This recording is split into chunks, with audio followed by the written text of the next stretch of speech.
Hi and welcome back to my channel. If you're new here, my name is Neffy, and in today's video I'm going to be sharing with you guys my complete unmedicated, unplanned home birth story. I literally did not make it to the hospital, even though that was the plan. Alright, so I am going to jump right in. This was kind of the craziest thing that has happened in the year of 2023. So I had my second child. I was pregnant with my second child in March of 2023, and I delivered my second child in November of 2023. I had planned to be able to get to the hospital and have my birth there. I never planned to have my baby at home, but here we are. So to make a long story short, which is probably still gonna end up being long anyway, I was definitely diagnosed with precipitous labor, and I will leave on the screen the definition of what precipitous labor is.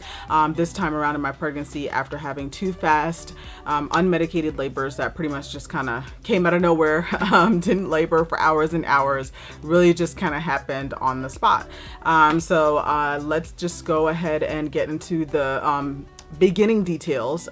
So I was 39 weeks and 6 days whenever I delivered my second child, which is a baby girl. I am 5 months postpartum, so my daughter is 5 months old. And whenever I delivered her that day, I had no expectations, I had no plans, I had no suspicions. I had been dealing with contractions pretty much from half of my pregnancy onward, so nothing was different with myself that day. I was having a regular day, everything was fine. The only thing that I can say was I did lose my mucus plug, I want to say earlier on that day, but of course, you know, losing your mucus plug is definitely not an indicator that you are actually going to labor that day or in the next couple of hours or in the next couple of minutes. There's a lot of women that lose their mucus plug and continue to lose their mucus plug over days. There's women that continue to lose it over weeks, and then you just really never know when your baby's going to come until they come. But in my case, with my first child, which was a son, I lost my mucus plug several hours before I had him. So this time around, I should have been thinking that the same thing was going to happen, but I also know that all labors, no two labors are the same. And so even though I did lose my mucus plug, I just had no idea when I was going to go into labor. So long story short, I did not labor for hours. I did not have labor contractions for hours. I did not experience any of that. I was having a regular day. I literally ended up having a regular night. And here we are. I took a shower. I got out of the shower. I was getting myself ready for bed. I literally walked into my bedroom. This is how crazy it was. I literally walked into my bedroom and I ended up going to my dresser just like a regular person would to get some clothes to dress myself to go to sleep for the night. And long story short, as soon as I bended over, I promise y'all, as soon as I bended over to my dresser to get some night clothes, I felt the urge to push. This was the craziest thing ever, because with my son, I barely made it to the hospital before I delivered him. With my first pregnancy, you know, doctors, nurses, everybody told me, oh, it's your first pregnancy, you'll be in labor for hours, your labor will probably actually be long, just expect it. Like literally, I was told in the hospital whenever I had my son to kick my feet up, you know, my baby probably wouldn't arrive till the next morning, expect for it to be a long road, that all of that. And my baby was born in 3 minutes, 2 contractions, and that was literally that. So this time around, I bended over to the dresser, going back to that part of the story that I was talking about. I bended over to the dresser to get my night clothes, and I felt the urge to push. And if you've been pregnant before, if you delivered vaginally before, once you feel the urge to push, I mean, I don't know what y'all's experience is out there, but once you feel the urge to push, there's literally no going back. So at that moment, I remember like I literally started crying. I have a high tolerance for pain, so I was not crying because I was in pain. This was actually probably the second easiest thing that I've had to do in my life. And I don't say that to like be insensitive to women out there who have dealt with painful labors. I definitely have compassion for you guys. I've not experienced that. My first labor was unmedicated. It went by really fast and it was just super easy. Not saying that there weren't some challenges involved, but overall I would do it again tomorrow. And then my second labor was just as fast. I delivered my son, I believe, in 3 minutes. I delivered my daughter in 2 minutes, 3 contractions, and literally she was out. And so I'm literally at my dresser in my bedroom and I felt the urge to push, and I literally pushed 3 times and this little girl was out. So guess who delivered the baby? Her daddy. My husband actually delivered our daughter. There was no other option at the time. We had no other people in the house. Like, it was literally just myself, my husband, and my son, who literally happened to be watching TV at the time. So he was not around for any of this. Thankfully, that probably would have been super chaotic having a toddler there. But overall, it really was just the craziest experience because it's not something that I had planned. I did not plan to have an unmedicated home birth that was unassisted by any medical professional. So from there, let's just explain. I'm going to explain how all of this went. So 3 pushes, she was out. I was on my knees at this point, delivering her, and my husband was able to catch her. She was still in the sack, y'all. This is the same thing that happened with my son with my first pregnancy. So it's really just kind of interesting how similar things were around this time. The only difference was we just weren't able to make it to the hospital. That just was that. I was not able to make it to the hospital, but she was still in the sack. So my husband was able to catch her. He was able to puncture the sac, clean her face off. He ended up tying her umbilical cord, and then she breathed, she cried, and everything else from there was kind of just smooth sailing.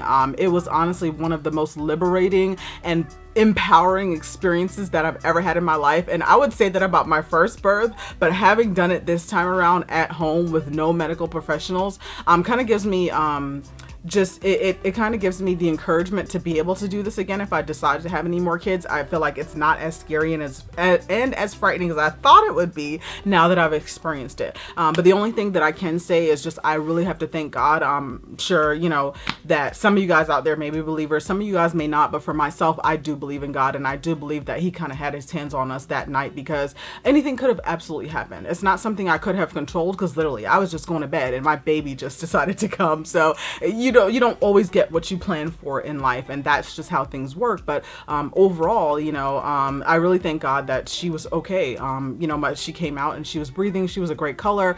She literally had no medical issues at the time. So from there, I still have her had her attached to me. We did not cut the umbilical cord, which I actually loved now looking back. With my son, my doctors were really big on waiting to cut the umbilical cord, but of course, with all the medical professionals in the room, at some point it's going to happen. It's probably going to happen a little bit sooner than, you know, some people may have wanted or that you may have dreamed. But now things were a lot more relaxed after they were chaotic from having a home birth after I had her, because it was just us. No lights in your face, no nurses, no strangers, no doctors, no none of that. And I think it kind of gave me a more grander appreciation for women who do opt to do home births, because I realized how calm it was after I got to the point where it wasn't as chaotic once I realized mentally that I was gonna have my baby at home on a random night. So it was definitely just a really calm and peaceful experience. You know, it was just my husband. He got to see her first before I did. He got to deliver her, so that will kind of be always in our family's memories, and we'll just kind of hold that dear to our hearts. And then, like I said, she was still attached to me. We never cut the umbilical cord. My husband was actually on the phone with the medical professionals from 911, and so they actually instructed us not to cut the umbilical cord and wait for medical professionals to arrive for us to get to that place. So long story short, did we end up going to the hospital? Yes, we did. So we did end up going to the hospital after this. It's my initial plan after I had her at home, because I realized, like, okay, I'm not a medical professional. I'm so glad that God allows this experience to happen. We didn't have any traumatic things happen from having her at home.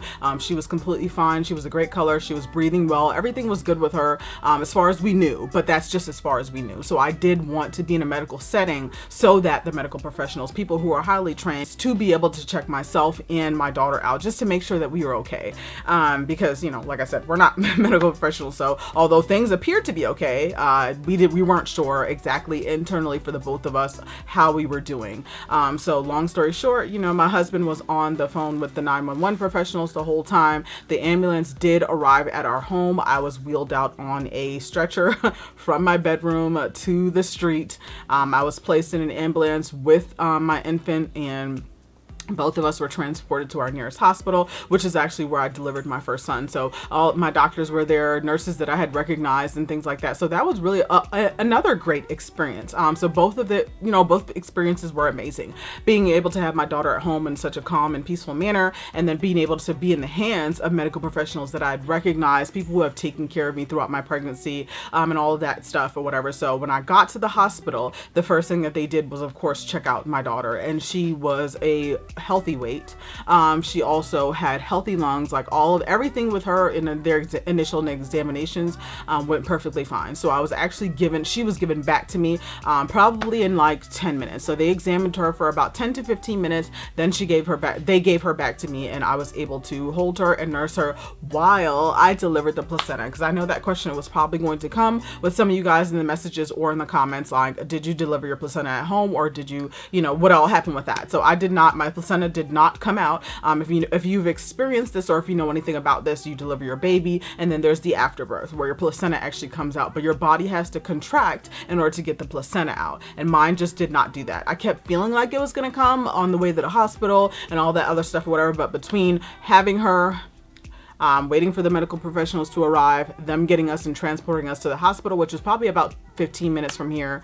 I got to the hospital, and then I want to say probably after 20 minutes, that's when my doctor came in, and then my placenta finally decided that it wanted to come out. I did not bleed out. And so that was a good thing, because I actually am anemic. So that's kind of something that they, with any pregnancy, they want to make sure that you're not, that you didn't lose too much blood, so I actually didn't lose a lot of blood. With my first son, I feel like there was just so much blood, and then with this time, I honestly feel like there wasn't a lot of blood. So that was kind of interesting to be able to experience for the second time around, but how it was different. And then I was taken to my recovery room not long after that, because literally I did not deliver in the hospital. So I was taken to my recovery room. I was actually doing well. My baby was doing super well and stuff like that, and we actually stayed there for 3 nights for monitoring. And so that actually went well. She had all of her tests done. Everything was clear. Everything was so perfect with her. So I was so grateful for that experience, because this was unplanned. I did not expect to have to be able to tell that story. Like, hey, I had my baby at home, and I did not plan to do that. So that's definitely a notch that I have in my belt. I feel super great that I was able to experience that, because it was a really positive and amazing experience. It was definitely not as scary as I thought that it would be once I realized that I had the urge to push in my bedroom when I was getting ready to go to sleep. So let me think of anything else that I can throw into this video. That would probably be some questions that you guys might be wondering. I'm just trying to think, is there anything else that I want to insert about this home birth? Okay, so one thing I do want to say that was really exciting about the home birth was, because my husband was able to deliver her and he was able to puncture the sac. I'm not sure if there's any of you out there, which I'm sure there's a lot of moms out there that keep baby parts, like the umbilical stump that comes off after their umbilical cord dries up and closes. Some moms keep that for, keepsakes. I absolutely do. There's a lot of things that you can keep. I was able to keep a piece of the sac that she was born in. And I think that was so, because the same way a lot of women keep their placentas, they turn them into vitamins, they do whatever they do with them. I got to get a piece of the sac that my baby was born in. And I was so shocked to see that it was the most thinnest flesh-like thing that I ever seen in my entire life, which is crazy, because it was so thin but yet so durable to hold a baby inside of you for 9 months, but it looks like a thin piece of flesh, and it was just really weird. But anyway, so let me know in the comment section below if you've ever had a home birth, or if you're planning a home birth for any of your future kids.